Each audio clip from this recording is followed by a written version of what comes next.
And with that, we are going to take a look at our deck list, starting with Irelia. We're going to back on stream. It is Arya at XN1, and this list is looking... Okay, there's a back alley bar. We already have to start yapping, Trevor. Yeah. So this is a version of Irelia. I had the pleasure of talking to some players while I was on break.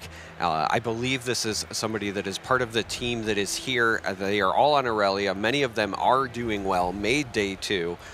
They are running this sneaky deckhand and this one main deck Adaptatron as well as tech specifically for the field. The person I talked to also said that the sneaky deckhand tech is specifically for when they are on the draw, as they say, when you are going second and you have the 3 runes.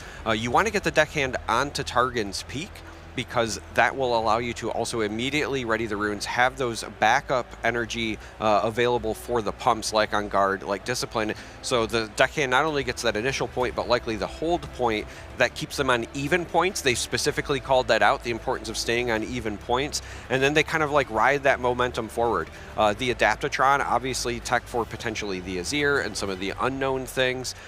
So this is something where I think that they properly identified what they needed to do to have a good game 1 and then still go into that sideboard and adjust accordingly. All right, well, our next player is playing Azir, another deck we expect to be pretty hot as far as contention goes. And having a quick peek, this is looking like a very good but standard Azir list. Yeah, I'm not seeing anything that really jumps out to me as out of the ordinary. Again, one main deck salvage, kind of a staple at this point, but very similar in thought to what the Adaptatron does. You kind of want some sort of gear answer or gear removal in the main deck. It's particularly good in Azir because even in a pinch, if you need to, if you really have to dig, you can get rid of one of your own pieces of gear. But as Spirit Forged has shown us, there are just so many targets that you need an answer for. I'm pretty confident that is an exact main deck of the best of deck. It does look I've looked at that list quite a few times. That's looking very familiar, but with good reason. That's a very, very good list. It was good enough to take down the RQ in Lille. So we can get ourselves in the game in a moment when we're ready, Charmer. This matchup's interesting. Yeah, I think it's going to be very interesting because there's not a lot of new tech that you can really throw into these matchups, I would say, from a theoretical standpoint. But again, the fact that these Irelia players took this particular build with the main deck Adaptatron and with the main deck Sneakies to try to get some additional early tempo, I think that might be a difference maker here. Yeah, we'll have to find out because our game is ready. Let's head on down to the feature match area. We are getting to the pointy end of the Swiss, as it were. Ooh, little win rate action. Irelia versus Azir matchup at Lille. 54% for Irelia. Have to assume that is. Azir, though in Atlanta, 39%. So that's a big drop. Yeah, and I think that might speak in part to the fact that the Azir that performed well in Lille has now kind of publicly laid the groundwork for how to pilot and how to build this deck, and I think players took that, built on the shoulders of giants, as they say, and they are now pushing that forward and seeing those results. We'll have to see here. It's Arya on the left, on Irelia, and Waro on the right, playing Azir, Emperor of Sands. Looks like it is going to be Peak to kick things off here for a first battlefield, and Hall of Legends. I would say the most powerful battlefield in Azir's arsenal. In fact, I'd say for both these decks, these are the battlefields that they are quote-unquote best on, or at least best set up to utilize. Yeah, and again, we're going to be paying close attention to the opening turns here because Azir wants to be fast out of the gate. Ideally, one of those one energy gear openers into the Sand Soldier. On the other side, there is an early unit, so Arya does have the Lonely Poro. Yeah, not that many in the system. I think it is just Poro on 2, or as a 2-drop. I'll have to... I believe there were Desert's Call as well, which is a pseudo Desert's Call, tricking me. It's funny, I've talked about this card so many times over the course of speaking about it. This is so good. All the convicts are playing it. It's a 2-drop and a 4-drop. Everyone loves it. And yeah, kind of remember when it is relevant here is Sand Soldiers will be made on either side, but Lonely Poro are going to take the first point. as Arya collects the Targon's Peak. That's going to mean 2 runes. Get ready at the end of the turn as Azir opens with a classic Eye of the Herald into activate Sand Shoulder for a 2-might unit that also has a little bit of bonus. And Stellacorn Herder being the follow-up feels like Irelia's off to a real good start here. Yeah, this is almost ideal starts for both players. Poro into Stellacorn is a phenomenal beginning start for Arya. Arya is far from a beginner. Yeah. But on the other side, in the Irelia matchup in particular, is great because all of the additional recruit tokens that get generated throughout the course of the game are good in this matchup with no Bellows Breath to worry about, none of those multi-target removal options. So you kind of have to defeat all of those recruit tokens over time. And because Azir plays so many pieces of gear, the recruit tokens can also equip things in a pinch, and it becomes kind of hard to get over top of them if the game drags on. Now, either have kind of a fun one. Doesn't give you any might naturally, but does make a recruit, when I move, plays a recruit token there. So actually that token is going to follow on. That's kind of like having +1 might. But if you keep moving and I can maintain those tokens or maintain that eye, you can generate quite a pretty wide board in short order as Discipline, thanks to Targon's Peak, going to be the answer here to try and win this combat on the Irelia side. And the card draw does go through, while just considering the rest of his options. And loses the combat. That feels real bad for Azir. Yeah, and that's exactly why these Irelia players are running Targon's Peak. As I pointed out, you want to get out on early, hold up those additional runes to have the energy to pay for those buff spells.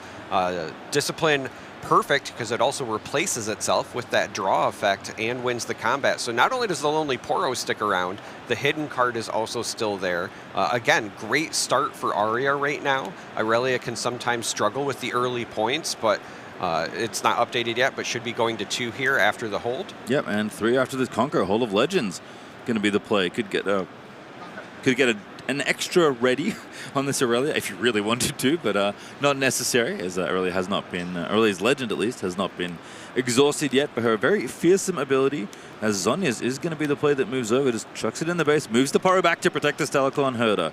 I was going to have to talk about sequencing, but Arya just making it not matter.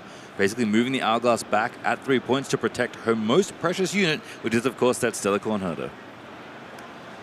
Yeah, that's a very heads-up play. You don't want to leave that Poro on an island and have somebody go in there and force trigger the Zhonyas. Also, the Poro is something that you actively want to leave the battlefield most of the time, unless you're ready for it to die and get that draw. But with the Zhonyas, it's we're going to Tide Turner as well. So perhaps we might see Waro try to take advantage of that and force break that Zhonyas on the Tide Turner. We have another one? We have a GA. All right. So I guess in order to move the Poro off, you obviously have to flip over your Hourglass or lose it, and having it in play feels better than not having it in play. But using the Tide Turner there basically as a 2-might unit that draws you a card thanks to Stellacorn getting another move. So I don't mind. I think protecting the Stellacorn does make sense here. Position feels pretty good. You're up 3 points to 0, so going to have to force Waro to get a little bit more work done. And mercifully, that BF Sword, thanks to going second, was actually on curve to make a Sand Soldier as well. So it's been exactly what Azir wants so far this game, apart from maybe winning more combats, playing in equipment, and making a Sand Soldier every single turn using all of the resources. That Sacred Shear is going to come into play.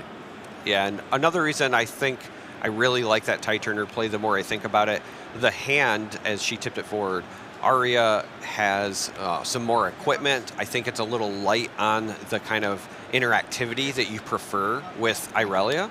So getting the additional move just to dig further and get out of this kind of clunky spot makes an awful lot of sense. It's Warwick catching the Zhonyas there. Yep. Knew exactly what was going to happen. Moves in, gets the Conquer, and breaks the Hourglass. So it doesn't mean Tide Turner sticks around, but that's a 2-might unit getting rezzed back to life, or at least getting protected in that stasis as yet another bit of kit, as we already noticed. The Sacred Shears came in, means Azir can activate, and Hall of Legends did not get utilized this turn, if I recall correctly. Could have hold up 2 runes instead. Yeah, and that's the sort of thing that you kind of want to keep an eye on if you're Arya, because that means you are signaling that 2 energy is being saved for something. Is it a Discipline? Is it a pair of Defies? Is it an On Guard and a Defy? I don't believe On Guard is traditionally ran in Azir, so if you're basing it off the best of list, you're Arya, you're not really thinking that, but There are 2 in this list, at least. I was just going to say, there are. Stellacorn going to move back over to the peak. Notably, the Targon's Peak also requires you to conquer the battlefield in order to actually get its effect. So the hold was nice because you got some extra points, but you don't actually get the effect again until you reconquer it. So moving the Poro off of that battlefield has a little bit of a bonus incentive there as well, as Arya going to go up to 4 points. 1 on the Azir's side, which isn't too bad, is Boots of Swiftness. Usually a signal that Irelia was about to do something very silly, but I think in this case, just a bit of pre-planning for the future. Nope, never mind. Someone's getting suited up. It's the Stellacorn. Yeah, I was going to say Boots with Stellacorn is typically the play for Irelia because it's allowing you to continue to draw cards. The other thing I want to note is that Arya still has Irelia in the champion zone. This Stellacorn right now is now the unit for Waro to deal with. And after everything is expended on the Azir side to maybe ultimately get it off the board in one way or another, which will be difficult because of the Guardians, the additional might because of the Boots, but then you'll likely have to turn around and deal with the Irelia. So we're going to see a Death Grasp. Yeah, Death Grip, but which unit is getting felled here? Are we trying to win the combat, or are we trying to just get a little bit of value? I assume we're trying to win the combat, but there's not that much might. I think Shears is +1. So 3 is the most might you can add. I guess not checking for a defy. I actually think they're discussing when choices have to get made for Death Grip. But I think you just have to pick the friendly unit you're taking out. I don't think you have to pick the target. But I could be wrong.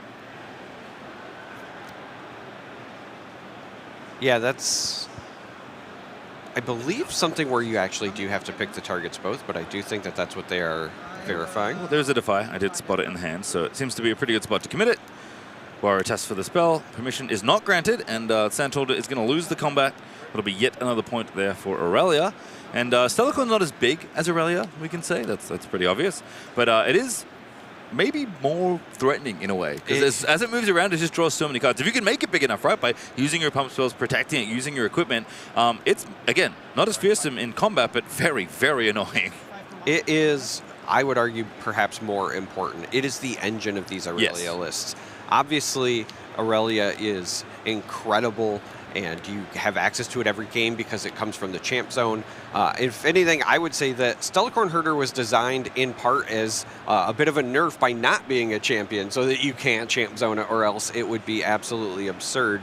It does so much for Calm because otherwise the only access to card draw that this list really has would be cards like Stack Deck or anything that is considered a replacement effect like Discipline. But Stellacorn Herder gives you additional cards for doing things you were already doing with this list. Yeah, it makes your moves that much better, and you can see why a bunch of resources got invested into moving this Stellacorn around to get up to 5 points. Draw a bunch of cards. Stellacorn does have a GA also attached as one of the pieces of equipment, so unless that one of salvage in the main is lurking around, even if Stellacorn loses the next combat, which seems likely given how much might these Sand Soldiers are wielding, still going to be a threat that has to be dealt with later. As we move in with the Sand Soldier, it's big enough to break the GA, and everyone's going to be happy enough with that exchange as the units trade off.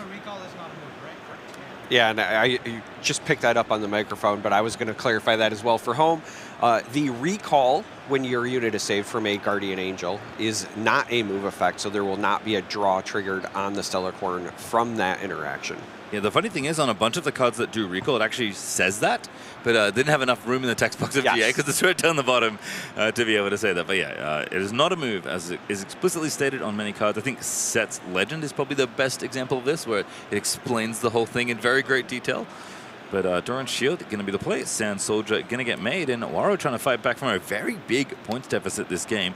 There is still that Eye of the Herald equipped Sand Soldier that can go to the peak, which will mean some runes can get readied, but perhaps Hall of Legends looking to maybe make another Sand Soldier.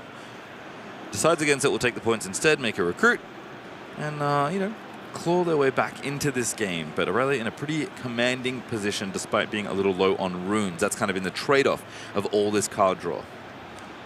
Yeah, and I think that's a sacrifice that Arya is willing to make every day of the week.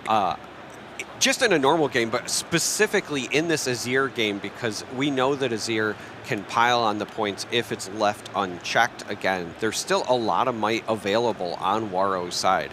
Yes, Waro is behind on points, but that's mostly because Arya has had the right cards to win combat at the right time. Waro still has this army of sand soldiers, and they all have the best outfits they can buy. They are stacked with equipment, and so I think Arya kind of understands that she needs to get one more point and then likely look to go from 6 to 8 on a double conquer turn because of those Boots of Swiftness. Yeah, I was actually just going to say the same thing. Unfortunately, with Hall of Legends being left open, no other units to ready in there. Azir obviously playing the Sand Soldiers exhausted. Does not get to ready them unless you do something like Arise, which is good fun.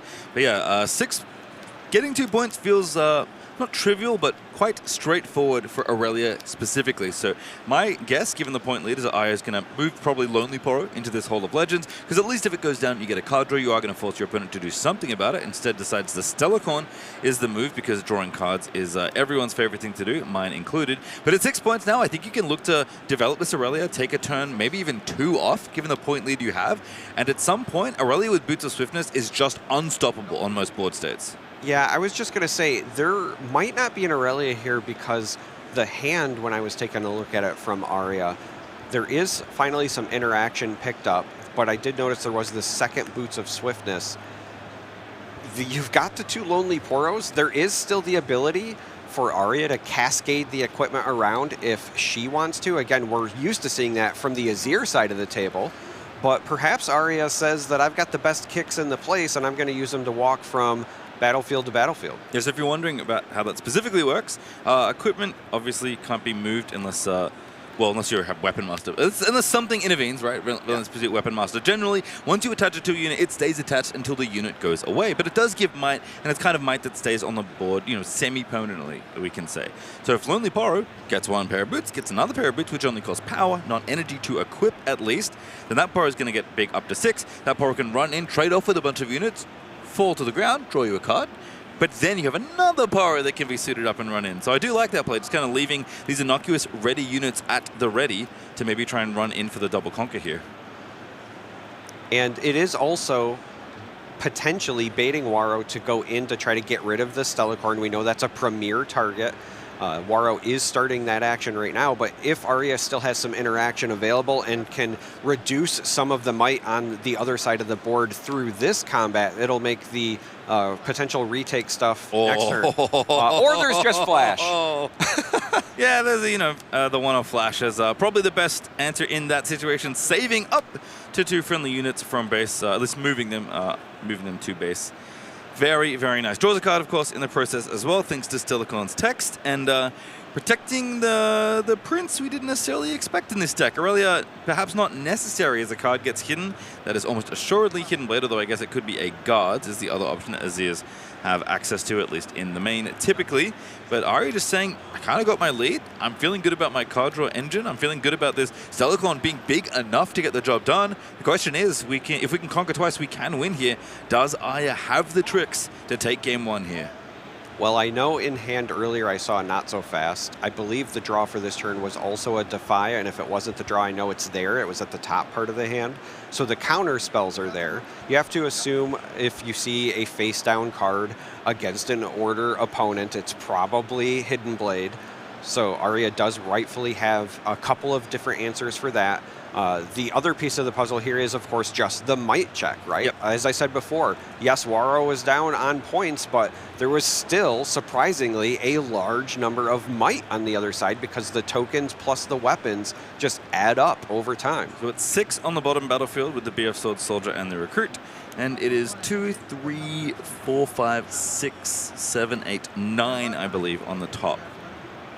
So Stellacorn going to get suited up one more time. At least finally has a shoe for each foot. Very important.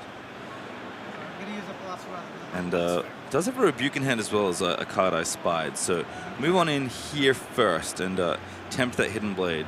And at 7, that's 3 plus the 4, thanks to the 2 boots that Stellacorn is now wearing. Card draw is going to happen first for moving in, and 7 is greater than 6, so Discipline going to try and change the math on that one, and Defy is immediately played from hand. Yeah, and this is also the right call here, because even though the Defy could also target a potential Hidden Blade, You do also still have the not so fast for the targeted. This face breaker, though, coming from Waro will also demand an answer. And so if that is also still a hidden blade underneath, that could be enough. I only remember 2 counter spells available. Well, Defy, not so fast still available. So actually had 2 Defies here. So I think deal with all of the interaction that's going to come through. So that Facebreaker is going to get defied. Waro, we assume, has no answer in hand. And now going to have to use the Hidden Blade. It is Hidden Blade. It could have been Facebreaker, I realize. That's another card that does have Hidden on it. But lets it go. Oh, no more power. That's why. Couldn't afford to not so fast. There's no Calm Runes left. Yeah, so there was, as you had pointed out, the 3rd counterspell. I'd missed the 2nd Defy, but only 2 Calm Runes. So it doesn't matter if you have 10. You can only pay for 2. Something that Calm definitely can suffer from at times.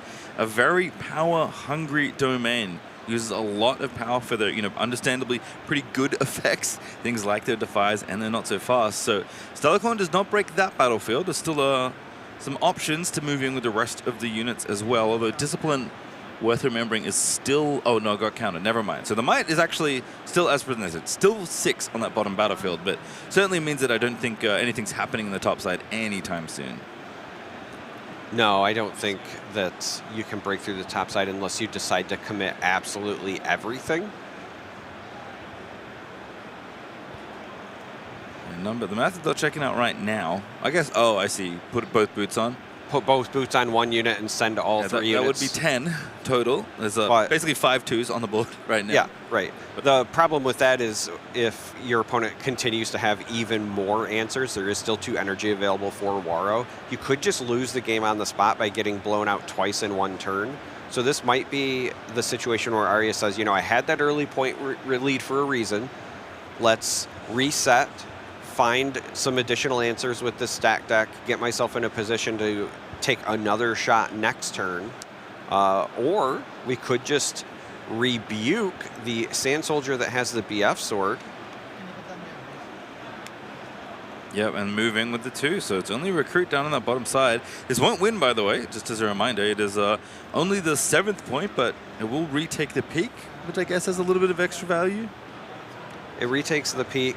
The thing with Rebuke that you have to remember is that normally it is a tempo play. It is kind of a temporary answer, but with tokens, it does just permanently get rid of them. They do not go to your hand. They just dissolve into thin air. The BF Sword does stick around, which is BF Sword does good news. Bad news, I suppose, for Arya, because that Sand Soldier is looking to get suited up and run back into the battlefield, and Lonely Poro might need some buddies, because it seems like with only 2 runes left, because again, the big thing that happened here is Arya had to recycle a lot of her resources to get to this point, kind of going not all in necessarily on the Stellacorn, but committing a lot to try and keep it alive and conquer this bottom battlefield. But I think that means that breaking the top side not happening anytime soon, and even though the points are still pretty far apart, 3 points ahead feels like a good buffer. I don't know if it's enough to rebuild and develop for enough turns to try and conquer twice. So are we playing for a hold here potentially? That could be an option, but I just spied it. Yeah, she's going to go for it, I think. I was about to say, I spy a Defiant Dance. Does the math check out? This is basically +4, +2 for me, -2 for you. So for 1 energy and 1 power, that's pretty good. Well, it's going to only end up, I think, being a -1, yeah, because of the Sand Soldier. Sand Soldier not big enough. Although, is it the one holding the Doran shield? Because I think that gives +1 as well. No, the shield is just 0, tank and... Oh, so it's actually only 8 might then. I did the math wrong. Yeah. So Paro is a 4 versus what should be now 7? If I recall correctly. Yeah. I was just about to say, this actually should be a -2 because this is a card that doesn't say to a minimum of 1.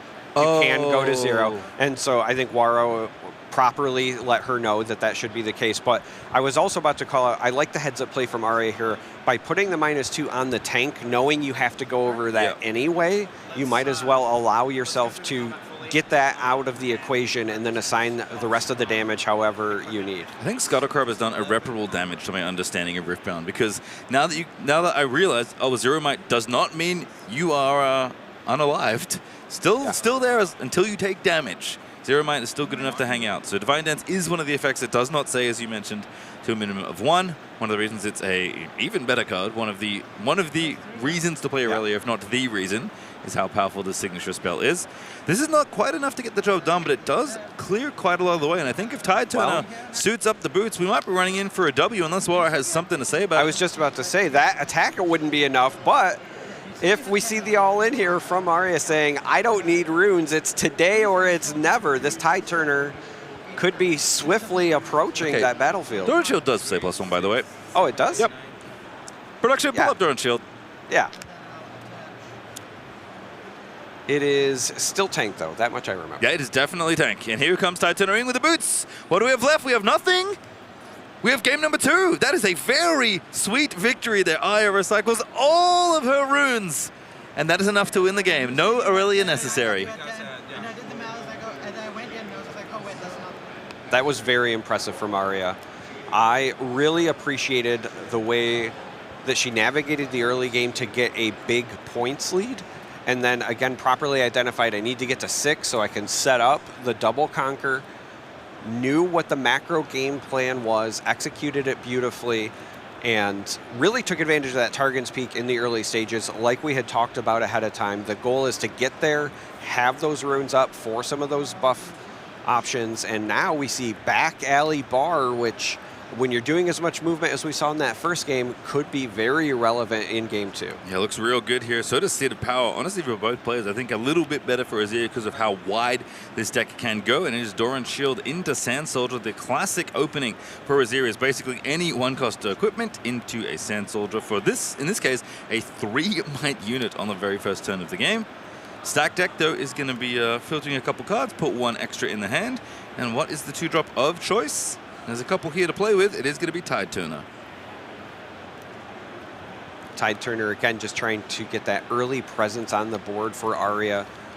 Very clearly, these are Irelia players that have the emphasis on making sure that you're not having to come from behind. Now, we have seen that, and we know that that is definitely a viable strategy for Irelia players to maybe kind of give up the early tempo and then utilize the incredibly large Irelia to get back into the game and lock your opponent out. However, it feels like this version of the list is instead trying to capitalize on the mobility, score those early points, and then get wherever you can. However, that charm is going to slow things down. Very aggressive use of that card, but I think relatively warranted. Again, Azir, especially going first, is a deck that wants to get ahead and stay ahead. Irelia going to be the play this time. Did not see her at all in the last game. Finally making an appearance here. Going second, getting the extra rune channel means it is a viable turn to play. Not only is it a viable turn to play, but again, I think that this is Arya recognizing, okay, I was trying to keep pace on points. Worked very well game 1. Waro had the charm and is going to jump to 2 before me, so now you have to transition into what we were just talking about, which is that play from behind strategy with a turbo Irelia, so the faster you can get it out, the better. I think the nice thing is here, like, players have been quite scared of doing this in some matchups, but Azir specifically, what does Azir have that deals with the backline Irelia? Like, call. Do they play that many calls?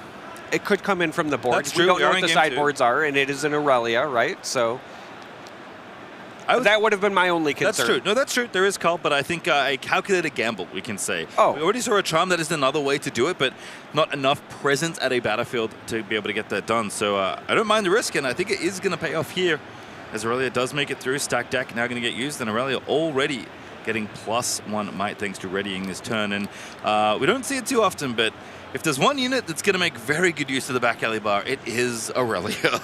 Yeah. Irelia is going to hopefully get a bunch of might from obviously being chosen, from readying, but then also from that back alley bar with the moving as well. And we get this first point. I like that. Boots I was going to say. Is this boots reinforce ready, move, draw a card? That would be hype. Because you can leave a unit at the Cedar Power and then move Irelia over. I was going to say, I don't think that we'll see the reinforced simply because if reinforced was the option, you would likely start at back alley and then go to seat because then you would draw a card, having presence at both. But because you're not reinforcing and you're likely to go home anyway, going in this direction, I think, makes more sense. No, you're right. Sorry, in my head I was like, oh, I want to draw a card here. So I was trying to find a way. And there was a way. There was a way. Had to do the reverse of what I said and do what Chama said, which is pretty good advice for anyone listening at home. Generally, listen to what Chama says and, I don't know, enjoy what I'm saying, I suppose. As Irelia does get 2 points on the board, this is kind of the plan. Get the Irelia out early and try and catch back up on points as things have been evened up 2-2. There is still the question of quite a formidable bit of might. It's 5 on the top side there, that first Sand Soldier with the BF Sword, and 3 for a total of 8. And Irelia, again, a unit that can get awfully big, awfully quick. Only a 6 right now, although a single pump spell is going to change the difference. I think the thing about Irelia, I mean, already On Guard, Discipline, Defiant Dance, these are already great cards, as we saw in the last game. But Irelia can basically treat all of those spells like they have +1 extra might to give her, thanks to her ability. Absolutely.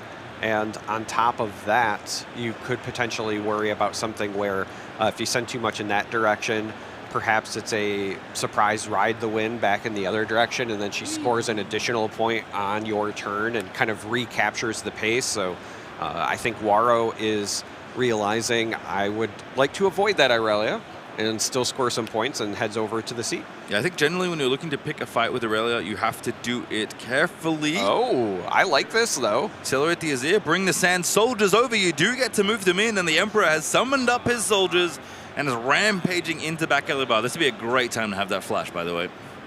Yes, a flash, a ride the wind, anything like that to save it would be incredible. I think I see a Rebuke here. See Rebuke and Defiant Dance. And if there's one thing you don't want to see when you're tussling with Irelia, it is Defiant Dance. That card is so good. That's accounting for the... It looks like the die just representing the might increases that the equipment give.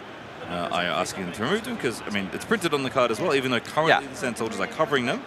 Yeah, I think that the judge was trying to make sure that the bonuses were represented, but I think Arya would prefer that that only be for temporary effects as the reminder, and rightfully so. I think that it's fair and clear to just, as you pointed out, have the printed value be there. Defiant Dance, as you had pointed out, is going to be the play. Basically +5 as far as the might trade goes, -2 for you, +3 for me. Defy going to be the play here on the other side. Does I have an answer? Tapping a rune, that usually means something's up. Waro does have another rune available, so if it is Defy on Defy, it's going to be the player with the most number of those that's going to come out on top. So here's the second one, Defy back, and that's it. Waro does not have the, presumably does not have the answer here. So there's more that could be had here, but is Irelia winning the fight currently? I'm trying to figure it out. Well, I think that might have been what the hesitation was, because now Arya doesn't have that Rebuke as a backup. Yeah. So I think the hope is, I was going to say that it survives, but... It's 9 on the Irelia side right now. And 2, 3, 4, 5. And there's the On Guard. On Guard gets it over. Yeah, it was 10. Sorry, my brain was like really focusing on doing some math. It was 10, so going to 9 wasn't quite enough. On Guard certainly is. That's +3 just for one when you're alone. So that is certainly enough there. 3 + 9 is 12. So now 12 plays 10 after all is said and done. And again, putting it back over there, seeing if you have to Defy, and the answer is no. So all of Waro's units go crashing down. Arya's going to get the whole point when the turn passes back, and that is a pivotal moment in this game. That is a huge exchange, and Arya had exactly the tools needed to get through it because, again, I think the game plan involved the Rebuke just because it's a little bit safer. It only gets stopped by not so fast. It can't be defied. But the moment that Waro had the Defy for the Defiant Dance, she had to commit hers, which means On Guard had to be committed. If it was not all of those pieces on her side, I think that Waro ends up winning that exchange, and then things start to get dire because not only does he have the point lead at that position, but she would have no presence on the board as well. Certainly rough stuff here as 2 runes are exhausted. Guardian Angel is the play. Recycle the final Calm rune and put it on Irelia. And is she going to stay there at that battlefield? Looks like she is. Going to pass it on back, but as you with no soldiers, unless you have something like Arise, it can be tough to make a play proactively, certainly with your chosen champion also in your trash. Not a lot of accelerated or readied options available for Azir. I think I do see the Arise there. So now the math becomes, if I play Arise and I send both units in, can I pick off the Irelia I don't think that is necessarily wise. There is 3 energy up on the side of Arya. Perhaps you say, hey, I just saw a bunch of cool tools used. Maybe she's starting to run out, but you still have to worry about things like discipline. The other concern with taking that route is that the Guardian Angel means that you might win the combat, but ultimately you're just moving her back. You're going to have to go ahead and do it again anyway. So I think that this is the right call. Waro instead plays guards. Yeah, it would have been 2 Sand Soldiers that could also be readied and equipped. That would have been 8 Might playing 7, but as you mentioned, Irelia's numbers often lie on their face value, because whenever she has a pump, they just get that much better.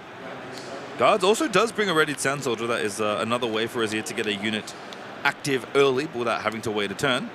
The Discipline for +2, that's 4 plus the 3 is 7. So currently we're trading with Irelia if nothing else happens. And there is still that Doran's shield that I learned today has +1. I was confusing it with Warmogs in my head. That was the problem. Yes. The one that adds a buff on the Conquer. But moving on in. We do see the shield attached, and it is headed in. 8 plays 7, Rebuke. Oh, Discipline, that's even better. Like I said, it's the Discipline that I'd called out before is likely what you're worried about. This could be a situation where if Rao did top deck a Defy, obviously didn't have 2 Defies last turn, but if there was a top deck here, could be an issue. +1 for Irelia. That's being represented by that die. +2 overall. Ready as well for an extra +1. Cute little trick that Irelia can do from time to time. Learning to make sure she maximizes her might, because you're getting face broken, which means nothing's going to happen except Sand Soldier's going to have to go home. Yeah, but it does save the unit. Pretty valuable one as well. Fairly big 7 at base. It's a big 7, but it's also another unit that will be readied next turn. As you had pointed out, not a lot of sources of Accelerate in Azir once the Chosen Champion is gone outside of Arise or Guards, and you just used a Guards, your Chosen Champion is gone. Does Arya have a hard bargain? Because I'm looking at 4 runes, I'm looking at 2 about to be turned, I'm looking at an Irelia player about to win 2-0 if you can hold this battlefield and go score the other one. And if I'm flipping over to 6 and I'm Azir, I'm just looking to play Arise. And the only thing that stops me in this spot is hard bargain, because I cannot pay. I mean, we are in game 2. Perhaps there was a dip into like a 1 of wind wall in the sideboard. Okay, that's true. I don't think that's the case, but that would be another thing. I do see a Defy, and I think it's actually an Adaptatron that's there. Very cool card. Could not see what the 3rd card was. I wonder if it's what I was thinking. It's just like, if I play this Arise, I mean, if he plays Arise and gets countered, the game's over. We've already kind of, well, is that actually true? His Sand Soldier could still try and do the thing it wanted to do last turn and try and trade again. It does feel bad because it kind of feels like you're playing not to lose rather than trying to play to win, because you're just so far behind because Irelia has lived for so many turns. I see Arise. And all right. Here we go. What do you got? Arise. Tell the people what you have seen today. I've seen Irelia versus Azir, and I've seen a lot of great matches of Riftbound. So it's been a good day. It's been a good day for you, boy. There's 2 more Sand Soldiers. They are ready, and joining the one that was in the little face breaker situation at the Seat of Power means that we have enough might to try and challenge this Irelia. So what's left as far as pump spells go? We've seen quite a few on Arya's side. Is it enough to win this combat as well? And we're not going to move them all in. There we go. Here we go. Move them all in there. I think there was a consideration of hedging the bet, leaving 1 back for cascading the equipment. GG. Rebuke's going to be enough to make it all happen. Arya had the answer at every single turn. And Hidden Blades were available, but afraid of a potential counter. And honestly, removing the Irelia doesn't necessarily solve the problem, and also there's a Guardian Angel. So a tough spot for Waro to navigate. And 2-0 for Irelia, now X and 1 still after round 11 of Swiss. They're going to make top 8 and maybe prove Chama right that Irelia could be the legend that wins this regional qualifier. Yeah, that was incredibly well played by Arya. I think it showcased well in game 1 what you can do if you have the aggressive start, and in game 2 how you can pivot if you do not have the opening that you desire. But I think Waro actually did a really good job in that second game of trying to get back in it. You saw the Hidden Blades. Not only does Irelia have the Guardians, but then you'd also give her more card draw as well. That's a bad trade-off. Likely wanted to use those on his own Sand Soldier tokens to continue to draw, but because of the way the combats were going, Arya was able to keep Waro with very few units in that second game. The first game, flood of units, a wealth of units. Second one, quite the opposite story, and ultimately Arya used that to her advantage and got a victory. I think a really good example of how the temptation when playing Irelia is to just build up the biggest hand, biggest backlog, biggest arsenal that you can to go in. But you don't need like all of your pumps and all your counterspells and 10 runes to win. You just need the exact right amount. Figuring out what the exact right amount should be, that's the challenge of playing the deck. And Arya clearly understanding all the different lines, understanding how to push to the limit to make sure she could eke out just enough. Because you don't have to win by 10, you just have to win by 1. And especially in the first game, when Arya ran out of runes to win that first game, clearly understands the limits of this deck. Absolutely. You cannot take those runes with you to game 2, so you might as well spend them all in every way, shape, and form in that first game. An impressive showcase of one of the most represented legends in our RQ here. We're going to go down with an interview with our winner. Thanks so much for the pass. I'm joined here with the winner of that incredible match, one of the most decisive 2-0s we've actually seen on the broadcast across the entire weekend. Arya piloting that incredible Irelia list. And I've got to ask you right at the back, you're X-1, still moving in, 2 rounds to go. Why Irelia? Because I think you might currently be the highest seeded one right now. Yeah, it's really funny coming into this event. I really wanted to try and play a lesser played legend, maybe like go for a best off card, but me and my friends, I've testing with a bunch of friends from work, we just tried so many different decks trying to find like a new best off spin. We just could not find anything to beat Irelia. So if you can't beat him, join him. Well, that kind of answers my question then. I mean, X-1, which means you've lost 1 match so far across the 2 days. So if you said nothing could beat Irelia, you're not really afraid of any matchups then, right? Well, we weren't afraid of any matchups before the tournament started. I think now there's like a matchup or two we're a little afraid of. I think Lucian is the big one that we find kind of scary. They're just really good at, like, Aurelia's really good at holding one of the battlefields every turn, but you can't really hold the second battlefield. And normally that like shuts your opponent out of winning the game if you can just really reliably hold the battlefield in the late game. But Lucian has a way of scoring an 8-point that's not conquering both battlefields, and it's really hard for Irelia to hold both battlefields at the same time. So kind of a problematic matchup for Irelia. Everything else I'm still pretty happy with. That makes a lot of sense. You better look out, because I know Sam D. Sherman, the winner of Las Vegas, is still running around with that Lucian deck that we got to see on stream yesterday. So watch out. But, of course, still doing incredibly well. Only 2 rounds to go. So trying to avoid those Lucians, of course. Already doing incredibly well. You've got other teammates, I know, working along as well, playing kind of a similar deck as well. Yeah, 4 of us are like on the exact same list. That's awesome. Well, I hope the success is going to keep going well for you. 2 rounds left. X-1s currently. You really are on your way to hopefully taking home that best of Irelia and maybe even a top 8 appearance. Arya, thank you so much. Congratulations on your win, and we're going to pass it back.